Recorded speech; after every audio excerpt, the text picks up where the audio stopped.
शिंदे साहेबांनी सगळ्या नेत्यांना तसंच वरिष्ठ पदाधिकाऱ्यांना अशा सूचना दिल्या आहेत की राणे कुटुंबियांना दुखवू नका आणि कुठलंही वक्तव्य करताना विचारपूर्वक करा असं देखील कोणी सांगितलं? शिंदे साहेबांनी.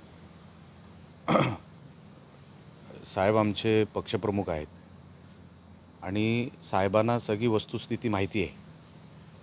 निलेश इथे काय करतोय, कशासाठी करतोय आणि साहेबांचा नेहमी आशीर्वादच माझ्यावर राहिलेला आहे. पक्षाचं त्याच्यामध्ये कुठेही नुकसान होऊ नये हाच माझा हेतू सुरुवातीपासून राहिलेला आहे आणि पुढेही राहील. शिंदे साहेबांना जो पक्ष अभिप्रेत आहे, जो रिझल्ट अभिप्रेत आहे, तो रिझल्ट देण्याचं काम मी इकडे करतो आहे.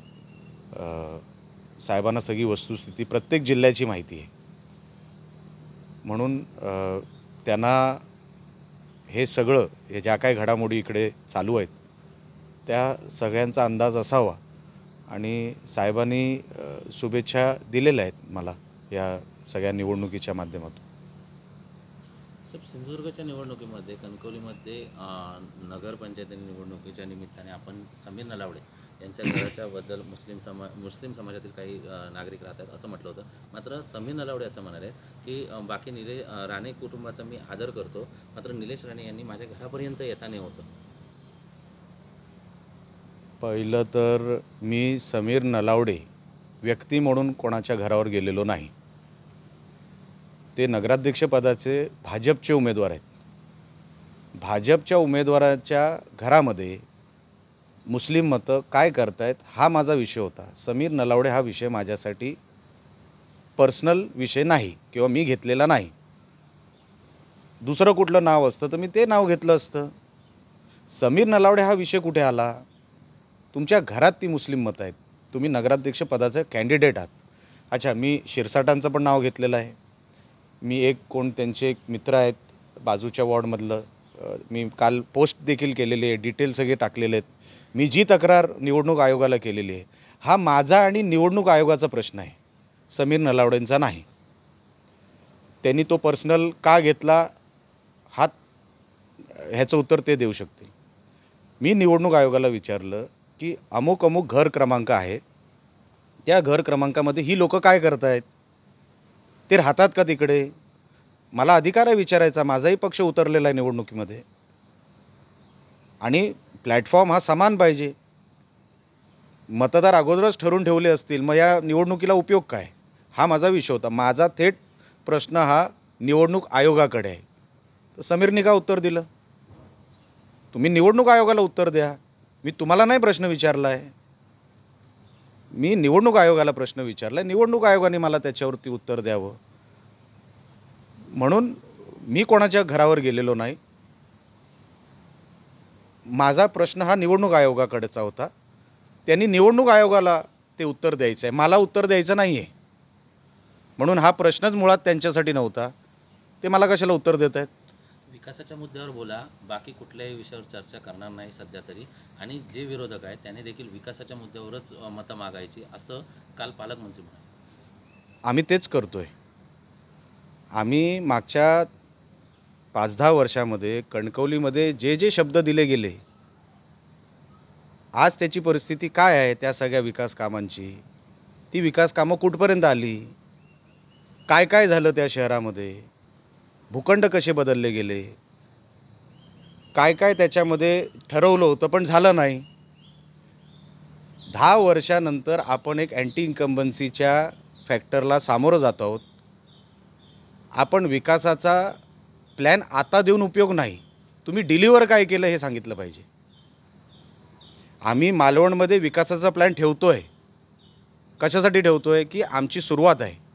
जे आमदार म्हणून मला मागच्या 1 वर्षात जमलं ते पुढच्या 5 वर्षामध्ये आमची नगर परिषदेमध्ये आम्ही ते डिलिव्हर करणार आहोत. तुम्ही 10 वर्षाच्या सत्तेनंतर आम्ही हे करणार आहोत असं नाही सांगू शकत. तुम्ही केलंत का हे तुम्हाला दाखवावं लागेल. जेवढी आश्वासनं दिली मागच्या 10 वर्षामध्ये ती आज कुठे आहेत? हवेत विरली किंवा समुद्रात बुडाली? काय झालं त्या आश्वासनांचं हे आम्ही लोकांना विचारतो आहे. बघा, मी मतदारांचा जो विषय काढला तो व्हॅलिड ह्याच्यासाठी आहे की तो निवडणूक आयोगाचा विषय आहे. आणि निवडणूक आहे तर मी निवडणूक आयोगालाच विचारणार ना की हे मतदार कुठून आले, कारण का तेच मतं टाकणार आहेत. अच्छा, ही बाहेरची आलेली मतं, त्यांना कणकवलीच्या विकासाशी काहीच घेणं देणं नाही. ते मतं टाकणार आलेल्या इन्स्ट्रक्शननुसार आणि निघून जाणार. मग जे व्हॅलिड मतदार आहेत त्यांना आपण फसवतो आहे का? आपण जे आश्वासन मागच्या 10 वर्षामध्ये दिलेलं त्याची वचनपूर्ती किती झाली, एकदा त्याचं ऑडिट कणकवली शहरवासियांना कळला पाहिजे. हाच माझा हेतू आहे. म्हणून मी सांगितलं, नगरविकास खातं उद्या आमची सत्ता आली तर आम्ही डेव्हलपमेंट प्लॅन काय कणकवली शहराला देणार आहोत हे आम्ही जनतेच्या समोर ठेवणार. हे आम्ही समोर ठेवतो आहे. विकास हाच अजेंडा आहे, पण डिलिव्हरी किती झाली विकासाची आणि आज इम्प्लिमेंटेशन किती झालं, त्याच्यामध्ये कुठे कुठे लूपहोल निघाले मागच्या 10 वर्षामध्ये, हे सगळं जनतेला सांगितलं तर पाहिजे. स्वच्छ चारित्र्याचा असलेला उमेदवार आम्ही दिलेला आहे. मात्र एक जरी तक्रार त्याच्याबद्दल दाखवा, आपल्यासमोर मी जो काय विषय असेल तो खुलासा करेन. मात्र एकही तक्रार समीर नलावडेबद्दल नाही, असं देखील पालकमंत्री म्हणाले. बघा, हे जनता बोलली पाहिजे माझ्या हिशोबाने. आता तो कौल जनता कोणाला देईल हे येणाऱ्या 3 तारखेला कळेल. कोण स्वच्छ चारित्र्याचं आहे, कोणी काय काय केलं मागच्या ह्या वर्षांमध्ये, लोक उत्तर देणार आहेत.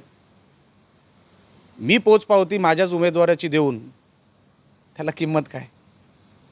पोचपावती ही लोकांनी दिली पाहिजे. आज सोमवार आहे, आज आपण निवडणूक आयोगाची भेट घेणार होता असं देखील आपण म्हटलं होतं. Yes. मात्र आज आपल्याकडे काही याबद्दल आपण जी तक्रार केलेली होती त्याबद्दल काही खुलासा मिळाला का? नाहीतर आपली भूमिका पुढची कशी असेल?